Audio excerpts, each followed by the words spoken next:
ഡൽഹിയിലെ സ്കൂളുകൾക്ക് വീണ്ടും ബോംബ് ഭീഷണി വന്നു. 2 സ്കൂളുകൾക്കാണ് ഇമെയിൽ വഴി ഇത്തരമൊരു ഭീഷണി കിട്ടിയത്. ബൽറാം നെടുങ്ങാടി പറയും വിവരങ്ങൾ. Good morning Balram. ഡൽഹിയിലെ അന്തരീക്ഷമൊക്കെ ഓക്കെ അല്ലേ ബൽറാം?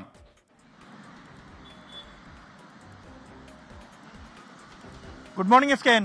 ഡൽഹി അന്തരീക്ഷ മലിനീകരണം മെച്ചപ്പെട്ടെങ്കിലും കടുത്ത തണുപ്പിലേക്ക് നീങ്ങിക്കൊണ്ടിരിക്കുകയാണ്. ഇന്ന് മുതൽ ശീത തരംഗം ആരംഭിക്കുമെന്നാണ് മുന്നറിയിപ്പുള്ളത്. അതിനിടെയാണ് ഇപ്പോൾ ഡൽഹിയിൽ വീണ്ടും വലിയ ആശങ്ക ഉയർത്തിക്കൊണ്ട് ഡൽഹിയിലെ 2 സ്കൂളുകൾക്ക് ബോംബ് ഭീഷണി സന്ദേശം ലഭിച്ചിരിക്കുന്നത്. ഇന്ന് രാവിലെ 6:15-നാണ് ഈ 2 സ്കൂളുകൾക്കും ഇമെയിൽ വഴി സ്കൂളുകളിൽ ബോംബ് സ്ഥാപിച്ചിട്ടുണ്ട് എന്ന ഭീഷണി ലഭിച്ചിരിക്കുന്നത്. ഇതിനെ തുടർന്ന് ഫയർഫോഴ്സിനെയും പോലീസിനെയും വിവരം അറിയിച്ചിട്ടുണ്ട്.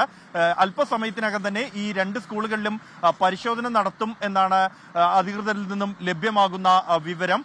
രാവിലെ 8 മണിക്ക് ഈ സ്കൂളുകളിൽ കുട്ടികൾക്ക് ആദ്യ ഷിഫ്റ്റ് ക്ലാസ് ആരംഭിക്കാനിരിക്കുകയാണ്. അതിനായി കുട്ടികളെ വീട്ടിൽ നിന്നും കൊണ്ടുവരാനുള്ള വാഹനങ്ങൾ പോയി തുടങ്ങിയിരുന്നു. കുട്ടികളെ കൊണ്ടുവരാൻ ആരംഭിച്ചിരുന്നു. എന്നാൽ ഈ അധികൃതർ അറിയിച്ചതിനെ തുടർന്ന് ഈ കുട്ടികളെ മടക്കി അയച്ചിരിക്കുകയാണ്. പരിശോധനയ്ക്കായി അല്പസമയത്തിനകം തന്നെ അധികൃതർ, പോലീസും ഫയർഫോഴ്സ് അടക്കമുള്ളവർ, ബോംബ് സ്ക്വാഡ് ഉൾപ്പെടെയുള്ളവർ എത്തിച്ചേരും എന്നാണ് ലഭ്യമാകുന്ന വിവരം. RK പുരത്തെ ഡൽഹി പബ്ലിക് സ്കൂൾ, ഒപ്പം തന്നെ പശ്ചിം വിഹാറിലെ GD ഗോയങ്ക സ്കൂൾ എന്നിവയ്ക്കാണ് സന്ദേശം ലഭിച്ചതായി സ്ഥിരീകരണം ഉണ്ടായിരിക്കുന്നത്. മറ്റ് 2 സ്കൂളുകൾക്ക് കൂടി സന്ദേശം ലഭിച്ചതായുള്ള വിവരമുണ്ട്. അത് ഏതെല്ലാം സ്കൂളുകളാണ് എന്ന് ഇതുവരെയും സ്ഥിരീകരിച്ചിട്ടില്ല.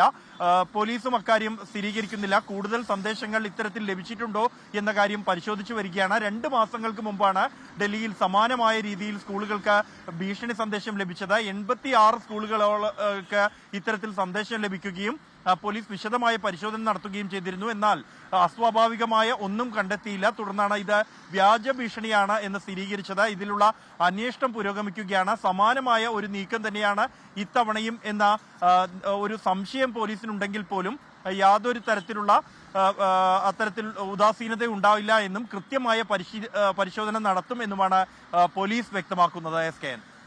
Okay, thank you Balram Nedungadi.